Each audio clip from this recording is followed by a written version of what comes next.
하나님의 말씀은 요한 2서 1장 1절부터 3절까지의 말씀 보겠습니다. 요한 2서 1장 1절부터 3절까지의 말씀 제가 봉독해 드립니다. 장로인 나는 택하심을 받은 부녀와 그의 자녀들에게 편지하노니 내가 참으로 사랑하는 자요 나뿐 아니라 진리를 아는 모든 자도 그리하는 것은 우리 안에 거하여 영원히 우리와 함께할 진리로 말미암음이로다. 은혜와 긍휼과 평강이 하나님 아버지와 아버지의 아들 예수 그리스도께로부터 진리와 사랑 가운데서 우리와 함께 있으리라. 아멘. 요한 2서를 오늘부터 한 3시간에 걸쳐서 함께 좀 살펴보도록 그렇게 하겠습니다. 이 요한 2서는 짧은 구절로 되어져 있습니다. 그리고 이 요한 2서는 1절에서 언급한 대로 장로인 나는 그러면서 이 요한 장로에 의해서 기록되어졌다라고 하는 것을 이야기하고 있고, 여기에서 말하는 이 장로라고 하는 이러한 직임은 초대교회 당시에는 교회의 지도자라고 이렇게 이제 이야기할 수가 있는 것이고요. 그래서 이 요한 2서를 받아서 읽는 독자들은 이 요한이 누구인가에 대해서 누구보다도 잘 알고 있는 그런 상황이라고 이야기할 수 있을 것입니다. 이러한 요한이 오늘 이 누구에게 지금 이 편지를 쓰고 있는가 하면 택하심을 받은 부녀와 그의 자녀들에게 편지하노니 이렇게 이야기를 하고 있습니다. 초대교회 당시에는 오늘날 우리가 지금 신앙생활하고 있는 이 시대와는 조금 다른 그러한 신앙의 형태를 가지고 있었다라고 볼 수가 있습니다. 즉 교회의 형태가 오늘날과 같이 어떤 건물을 가지고 있고, 그래서 그 건물에 모든 사람들이 함께 모여서 예배하고 이런 상황이라기보다는 초대교회 당시에는 이 가정교회 형식으로 모임을 갖고 있었던 것을 볼 수가 있습니다. 그래서 한 가정이 자기의 집을 공개를 하고, 그래서 그 주변에 있는 성도들이 함께 모여서 예배하고, 그러니까 이 가정이 그렇게 뭐 넓은 그런 상황은 아니니까, 물론 또 넓은 그 공간을 가지고 있는 사람들도 물론 있었지만 대체적으로 그렇지 않기 때문에 이 가정 교회들이 곳곳에 이렇게 세워져 있었다라고 이야기할 수가 있는 것이죠. 그래서 이 요한을 통해서 편지가 전달되어질 때에 그렇게 모여있는 공동체들이 함께 읽고 또 다른 공동체로 이렇게 회람할 수 있도록, 그러면서 이 편지를 읽고 그 편지를 통해서 신앙을 가다듬어가는 그러한 형태의 교회의 모습이라고 이렇게 이야기할 수가 있는 것입니다. 그래서 이제 우리가 그 낮 시간에 에베소서를 살피고 있지만 이 에베소 같은 경우에도 마찬가지인 것이죠. 에베소 교회라고 할 때에 에베소 지역에 한 건물을 가지고 있는 교회의 형태가 아니고, 에베소 지역에도 여러 가정교회들이 존재하고 있고, 그 에베소 지역에 있는 모든 성도들을 향해서 편지를 쓴 것이기 때문에 그 편지가 이렇게 공동체마다 서로 회람되어지고 읽혀지고 그렇게 되어지는 그런 상황이라고 볼 수가 있는 것입니다. 그래서 오늘 이 말씀 가운데 택하심을 받은 부녀와 그의 자녀들에게 편지하노니 할 때에 여기에 부녀는 교회를 지칭한다, 이렇게 학자들은 해석을 하고 있습니다. 그러니까 이 교회 그리고 자녀들을 이야기할 때는 그 교회의 회원들, 이렇게 이제 이야기할 수가 있는 것이죠. 그러니까 구원받은 하나님의 백성들을 향해서 이 편지를 기록하고 있다라고 하는 것이고, 특별히 우리가 주목할 수 있는 것은 오늘 이 본문 가운데에 진리라고 하는 표현을 하고 있는 것을 볼 수가 있습니다.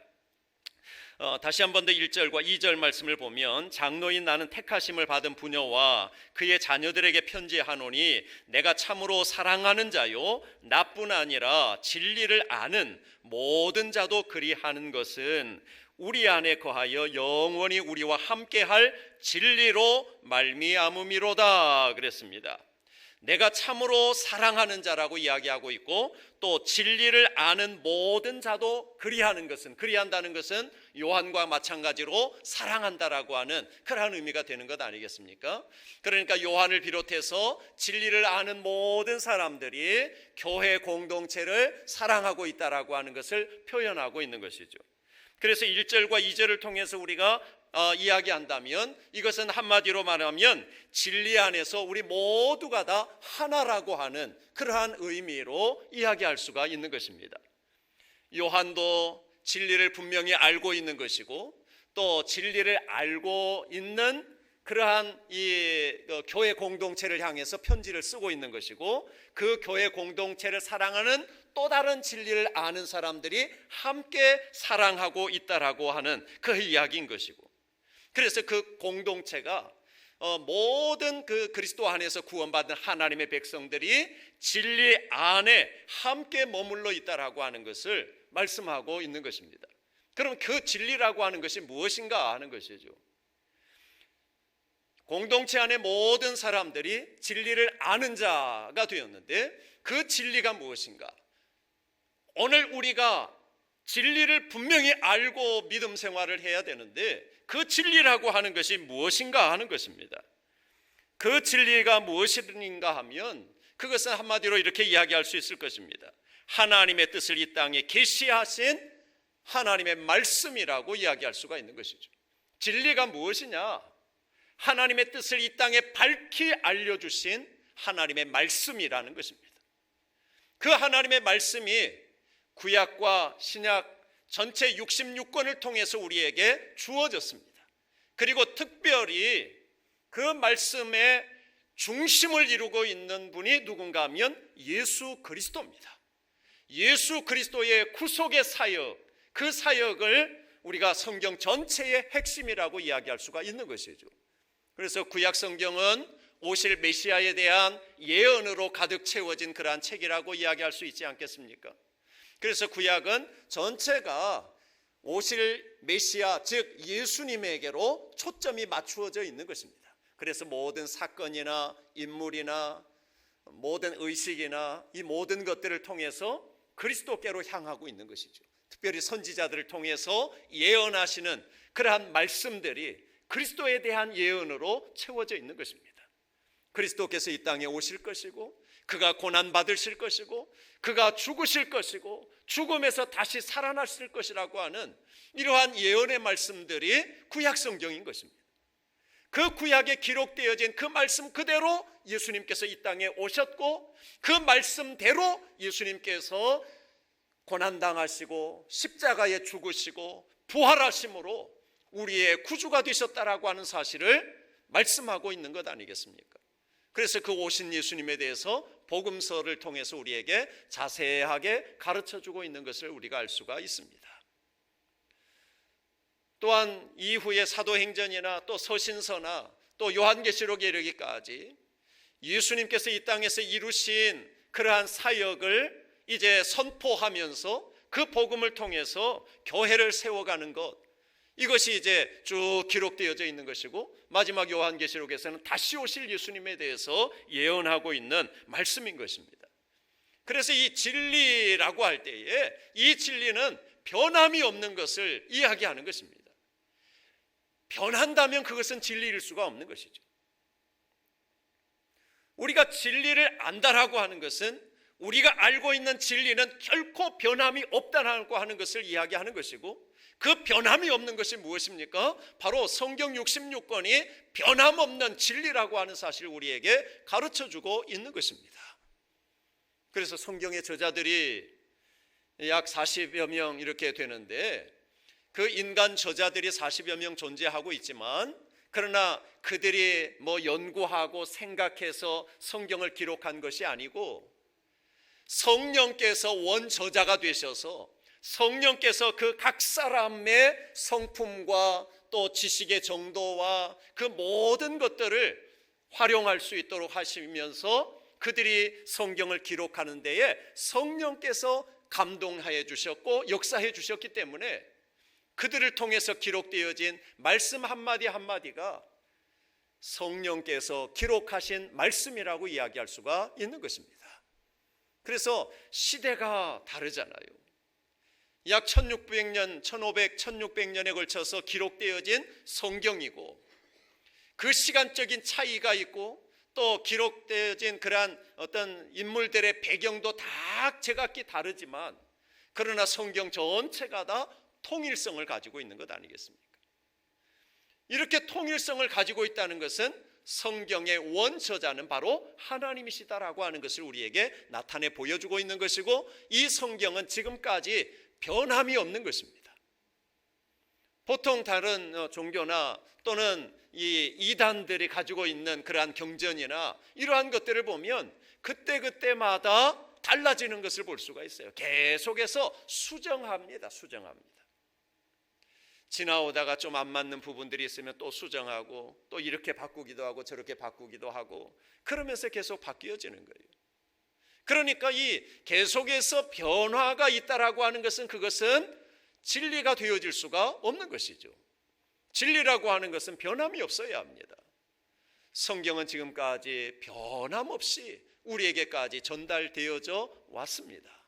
물론 번역하는 그러한 과정 속에서는 때로는 오역하는 그러한 경우들도 종종 있습니다.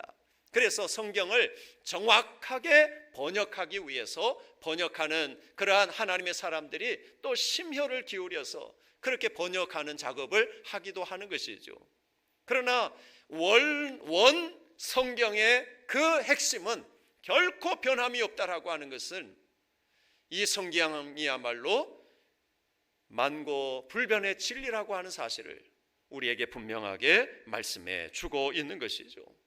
그러므로 오늘 우리 그리스도인들은 이 진리의 말씀에 대한 분명한 확신을 가지고 믿음 생활하는 것이 대단히 중요한 것입니다. 특별히 우리가 이 진리의 말씀에 대한 확신을 가진다라고 할 때에 중요한 것이 무엇인가 하면 우리의 신앙 고백인 것입니다. 우리 신앙 고백이. 우리가 신앙 고백을 할 때에 사도신경으로 신앙 고백을 하지 않습니까? 그 사도신경으로 신앙 고백을 할 때에 그 신앙 고백은 성경 전체를 요약한 그러한 내용이라고 이야기할 수가 있는 것입니다. 그래서 우리가 무엇을 믿고 있는지, 어떤 진리를 우리가 믿고 있는지에 대한 정확한 고백이 우리의 입술을 통해서 나올 수 있어야 하는 것이죠. 그러면서 그 고백 한마디 한마디 속에 내 마음이 담겨져 있어야 하는 것입니다. 즉 내 마음에 확실하게 믿음을 가지고 고백할 수 있어야 한다 이 말이에요. 전능하사 천지를 만드신 하나님 아버지를 내가 믿사오며 할 때에 전능하신 하나님 아버지를 확실하게 내가 믿는 그 믿음이 있어야 되는 것이죠. 그런 믿음도 없는데 하나님이 계시는지 안 계시는지도 모르겠는데 어떻게 우리의 입술을 통해서 진정한 그러한 고백을 할 수 있겠습니까? 우리가 믿어져야 그것이 고백되어지는 것이죠. 예수님에 대한 고백도 역시 마찬가지예요. 신앙 고백의 거의 대부분이 예수님에 대한 고백입니다. 그것은 그만큼 예수 그리스도의 구속의 역사가 오늘 기독교의 핵심을 이루고 있다는 것을 이야기하고 있는 것입니다. 그러니까 예수님이 어떤 분이신가에 대해서 우리가 분명하게 알고 믿고 고백하는 그런 우리들이 되어야 한다는 거예요. 이 진리를 알지 못하고 우리는 구원에 이를 수가 없다는 것을 이야기하는 것입니다. 그리고 우리는 이 진리에 대해서 확실하게 알아야 되는 것이죠. 그러니까 우리가 신앙생활하면서 그냥 예배당만 왔다 갔다 하는 그러한 신앙이 아니라 우리는 말씀을 통해서 이 신앙의 도리를 분명하게 깨달아 알 수 있어야 하는 것입니다. 다시 한 번 더 여러분들이 집에 가시면 사도신경을 다시 한 번 더 깊이 한 구절 한 구절 읽어보시기를 바랍니다.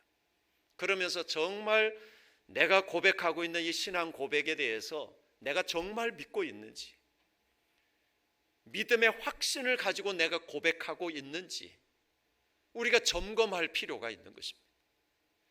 그래서 그렇게 신앙 고백문을 쭉 읽어나가다가 여러분들 나는 도무지 믿어지지 않고 도무지 이해할 수 없는 그러한 부분들이 혹이라도 있다고 한다면 여러분들이 다시 한 번 더 좀 기도하는 시간도 필요하고 또 질문하는 시간도 필요해요. 우리가 성경 전체를 확실하게 이해하고 넘어간다는 것은 참 어려운 일이에요. 때로는 이해할 수 없는 그러한 구절들도 참 많이 있어요. 그래서 그럴 때에 우리가 때로는 메모를 해놓기도 하고 그랬다가 또 지인들에게 묻기도 하고 때로는 저에게 뭐 문자로 하든지 카톡으로 하든지 전화로 하시든지 좀 질문을 던지기도 하시고, 제가 목사이지만 성경 전체에 대해서 완전하게 알고 있다 이렇게 이야기할 수 없습니다. 여러분이 질문을 던질 때에 제가 대답할 수 없는 그런 부분들도 분명히 있을 거예요. 그렇지만 여러분들이 이해가 안 가고 그러는 부분들이 있으면 언제든지 질문을 하시고 함께 풀어나가고, 제가 알 수 없는 그러한 부분들이 있다면 저도 또다시 한번 말씀 다시 한 번 더 깊이 연구하면서 그러면서 이 말씀을 함께 알아가는 것, 그래서 이 진리에 대해서 분명한 확신을 가지고 우리가 신앙생활하는 것, 이것이 굉장히 중요한 일인 것입니다. 이러한 확신이 없으니까 우리가 때로는 이단의 유혹에 넘어가기도 하고 우리의 믿음이 흔들리기도 하고 그러는 것 아니겠습니까? 진리에 대한 확신이 있으면 결코 흔들리지 않는 거예요. 우리 교회 역사에 정말 순교자의 피가 얼마나 많이 흘려졌습니까? 그 순교자들이 순교할 수 있었던 이유가 무엇입니까? 그것은 진리에 대한 확신이 있었기 때문에 그렇게 할 수가 있었던 것입니다. 우리 한국교회 역사 속에도 수많은 순교자들이 있었습니다. 특히 일제강점기 때에 수많은 사람들이 순교의 제물이 되었고 6.25를 거치면서 수많은 사람들이 순교의 제물이 되어 왔습니다. 그 순교의 피가 한국교회를 이루어 왔습니다. 그런데 그 순교자들의 순교의 현장이 그냥 되어진 것이 아니지 않습니까? 그런 순교의 제물이 될 수 있었던 우리의 신앙의 선배들은 진리에 대한 확고한 믿음이 있었기 때문에 순교할 수가 있었던 것입니다. 흔들리지 않을 수 있었던 것입니다.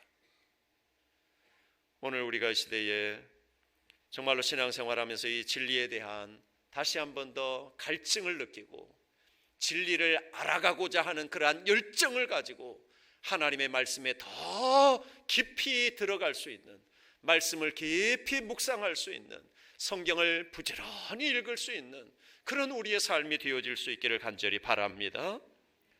그 다음에 3절 말씀해 보시면 은혜와 긍휼과 평강이 하나님 아버지와 아버지의 아들 예수 그리스도께로부터 진리와 사랑 가운데서 우리와 함께 있으리라 그랬습니다. 여기에 보면 은혜와 긍휼과 평강이 이렇게 표현하고 있어요. 보통 이제 바울의 서신서를 보면 은혜와 평강이라고 하는 단어를 많이 사용하고 있는 것을 볼 수가 있습니다. 근데 오늘 말씀해 보면 거기에다 긍휼이 하나 또 추가되어져서 이렇게 이야기하고 있는 것을 볼 수가 있는데, 이 은혜라고 하는 것은 값없이 주신 하나님의 선물을 이야기하고 있는 것입니다. 그러니까 예수 그리스도의 십자가의 그 은혜는 우리가 값없이 받은 것 아니겠습니까? 내가 뭐 노력해서 받은 게 아니지 않습니까? 하나님께서 우리에게 값없이 그리스도의 십자가의 은혜를 우리에게 베풀어 주셔서 우리를 죄로부터 건져 주셨습니다. 이것이 은혜인 것입니다. 그와 더불어서 긍휼은 죄인을 불쌍히 여기시는 하나님의 사랑이라고 이야기할 수가 있는 것입니다. 그 긍휼이 우리에게 임했고, 그래서 그 은혜와 긍휼을 하나님께서 우리에게 베풀어 주셨는데 그 결과물이 무엇이냐? 그 결과물이 바로 평강이라고 이야기할 수가 있는 것입니다. 그래서 우리 교회 공동체는, 우리 성도의 삶은 하나님으로부터 오는 그러한 은혜와 긍휼을 우리가 풍성히 덧입고 그 은혜와 긍휼로 인해서 우리가 얻은 이 구원의 감격 속에서 우리가 살아가면서 하나님께서 주시는 참된 평강을 누리며 살아가는 것이 바로 성도의 삶이라고 이렇게 이야기할 수가 있는 것입니다. 이 은혜와 긍휼과 평강이 누구로부터 오느냐?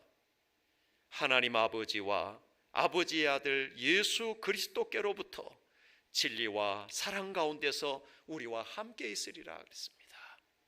진리와 사랑 가운데서 우리와 함께 있다.